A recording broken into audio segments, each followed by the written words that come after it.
We love and we support Israel because the scriptures and the faith that I hold so dearly came from a Jewish nation. We haven't forgotten them. We care about them. We as Christians, we stand with you. God sees you.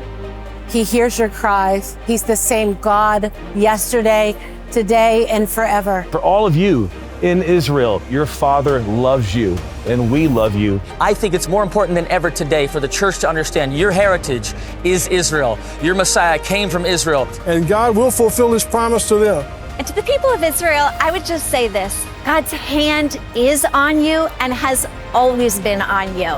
We as Christians love, pray, and support the Jewish people. It's because they are God's precious people. Why do people hate the Jews? It makes no sense. There is an enemy that says that you are alone, but I want you to know you are not alone and you will never be alone. And what's the advantage of being Jewish? Much in every way, for they were entrusted with the sayings of God. Our hearts are one with the Jewish people, and we thank God for our Jewish brothers and sisters. I'm Carol Urbis. Kirby Riles. I'm Danya Greenberg From Colorado. From Miami, Florida. Danville, Pennsylvania. Phoenix, Arizona. And I stand with Israel. I stand with Israel. I'm Joshua Colson. And I'm Caleb Colson. We stand with Israel. It's right, it's behind me. If you can't, Very cool. It's on the wall.